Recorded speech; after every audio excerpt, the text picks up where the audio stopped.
Don't shake. This is my autumn mood.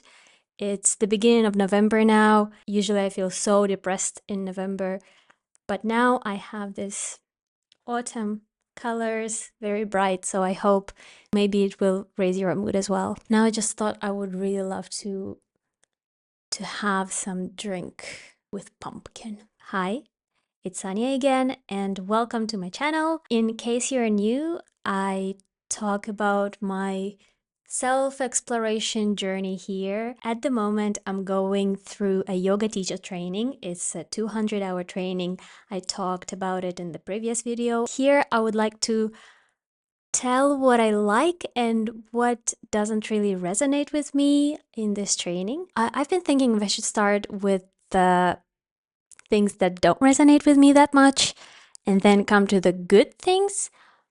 But actually, there are more good things than bad things, so I think I'll start with the good ones.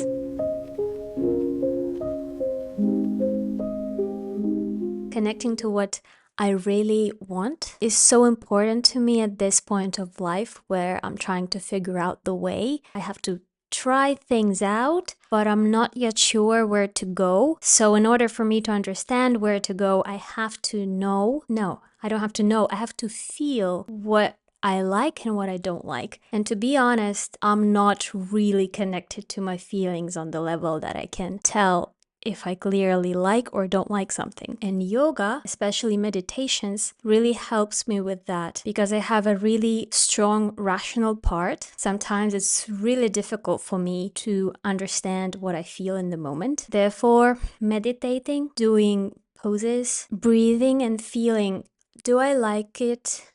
Does it feel like I'm pushing myself too much? Or does it feel good? So feeling is so crucial to understand where to move next. Should I stay in this twist?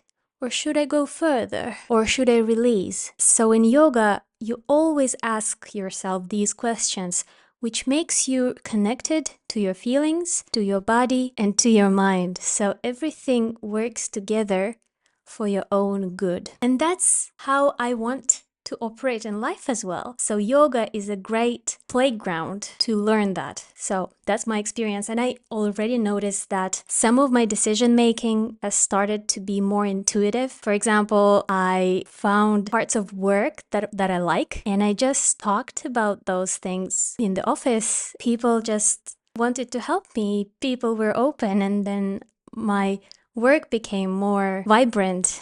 It became more interesting for me because I started doing something that I like. Of course, it doesn't always happen like this, but I was lucky to discover something that I like about my job and integrate it into daily life. So the first point is listening and acting on intuition.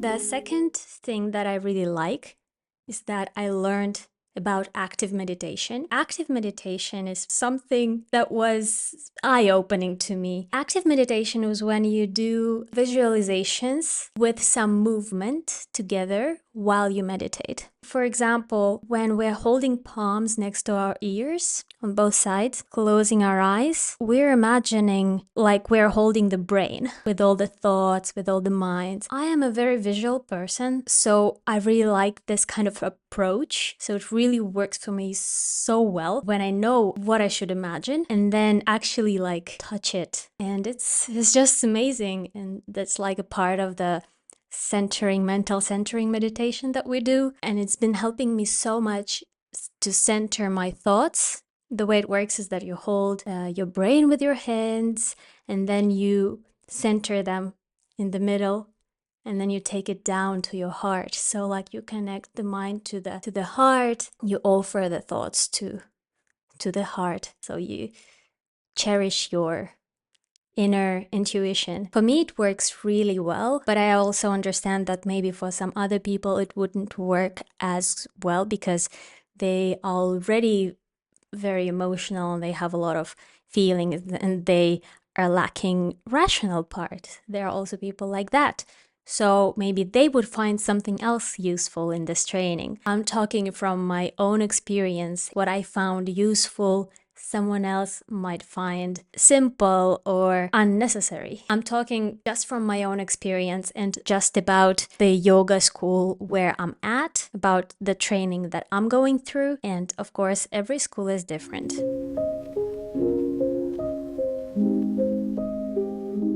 The third part that I really like is that we are learning how to teach. We teach each other during the training, and I really love this part because you can actually test yourself as a teacher. It's like a trial. You can actually try teaching and see if you like it. And I find it interesting because there are things that I like and I don't like about it, but generally it's kind of fun because for me it's new. I haven't taught before, and it turns out it's so difficult to explain things. And I understand, even if I don't become a teacher in the future, this skill will be so good to have, being able to explain something to someone else. I think we need this skill in life a lot, and especially me making videos, talking about my experience, conveying the information.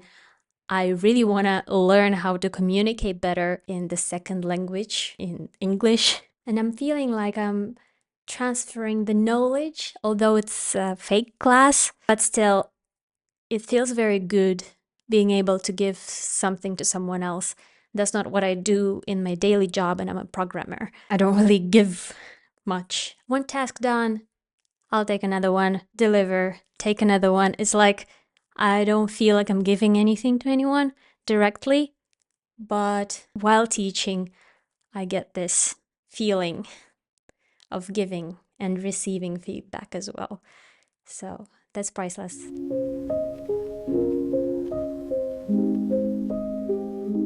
And now let's get to the spicy part. At least in our school, we have a manual, and there is a part which is called what to do and what to avoid. It could be just my perception, a bit of a maximalistic view of things, but to me, it just looks like don't do this and do that. I took these papers here to give you a few examples of what I mean. Here we have what to eat and what to avoid section. What to avoid section is so much bigger. And of course, there is caffeine, alcohol, tobacco, sugar, table salt, wheat, flour. I don't know. It's just too much. These things don't really make sense to me. Avoid. Now I'm thinking about the word avoid. Maybe avoid is not the same as don't do something. If I tell myself to avoid something, I'm gonna be creating this energy inside me, which is craving something. I'll give you an example. If I tell myself, no sugar anymore, I might not eat sugar for a week, for 2, for 3. Then some birthday celebration comes. I look at the cake and I'm like, no, I'm not gonna eat this cake. They can't deal with their sugar problem, but I won't eat sugar, although I secretly really, really want it. Everyone can make their own choices, but for me, if I really want something, I will wanna get it one way or another. So if I don't eat that cake for a week, for 2, and then on a birthday party, I'm not gonna eat the cake, and then at some point, I'll secretly get a cake and eat it all when I'm really, really sad. I don't think these lists are necessary because we all know about good and bad things. Yes, caffeine, if consumed in really large quantities, is not good. But if you drink 1 cup a day and it lifts your mood a bit, or it makes a nice atmosphere while you're drinking coffee, talking to your colleague in the morning, there is nothing wrong with it. So yeah, there is this list of what to eat, what to avoid. And then also, if I avoid wheat is in almost everything. I can't go to a restaurant without asking, what is it made of? What is your pasta made of? What is your bread made of? Like, I'm not allergic to wheat. Why would I not eat it? Because it's not good for my stomach. Well, I'm not eating so much that it's bad for my stomach. So yeah, these lists really don't make sense to me. And again, someone else may have another opinion, but for people like me, who are already kind of over controlling and anxious, these lists are not good. Let's move to the next point. Another thing that I don't like is lacking scientific evidence. There are some things in the manual that are explained by anatomy, but there are some things that are not explained at all. So in the class, I always feel like I have to be very focused and question every sentence because I don't know if it's a fact. It's hard for me to trust into something that's not supported by anything else. I sometimes feel overwhelmed and anxious when I get a lot of information and I can't tell what is really true and what is not. And of course, we ask questions during the training, and that's great. And the teacher is very helpful. She always explains what fact is supported by, for example, anatomy, and what fact is just a yoga wisdom. In our group, we have a neuroscience girl. She studied neuroscience, so she knows how brain works. And it's so amazing to see her asking the questions and receiving the answers, because sometimes I don't know if I should ask something because maybe it's a known fact, but I just don't know it. But when I see the girl questioning some of the facts that are written in the manual, I feel like, yes, go ahead. Let's figure it out together. For example, there was this question that she asked about reptile part of the brain that was mentioned in the book, and it turns out there is no such a thing as reptile part of the brain. So some of these things get clarified in the class. It helps us tell apart what is science, what is proved by the science, and what is not.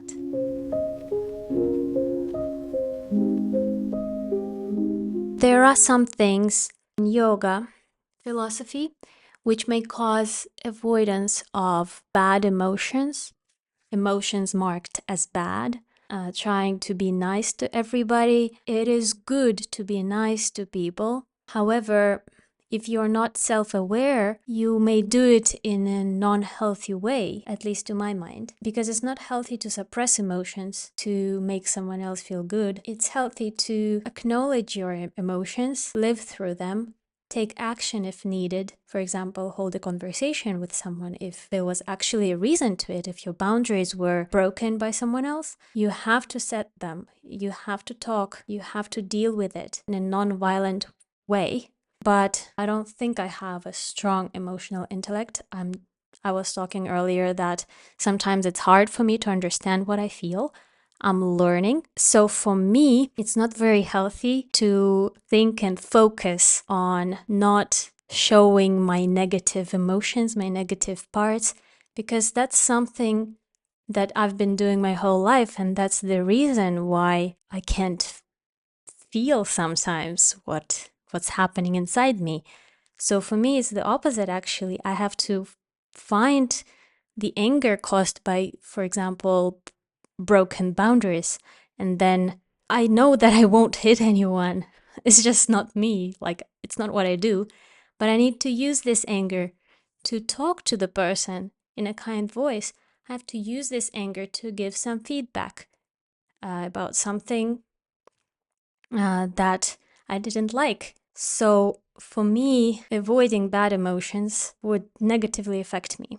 All the things that I listed, those things that don't resonate with me,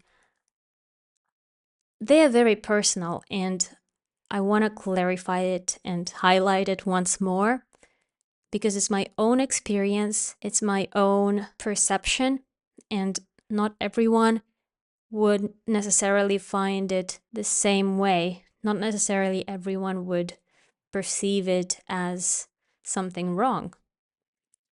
But I just wanted to tell what I think, what I feel at this stage of my life, going through this yoga training. I hope you enjoyed it. If you have any questions or thoughts that were caused by my speech, please let me know in the comments. Thank you so much for watching, and see you in the next video.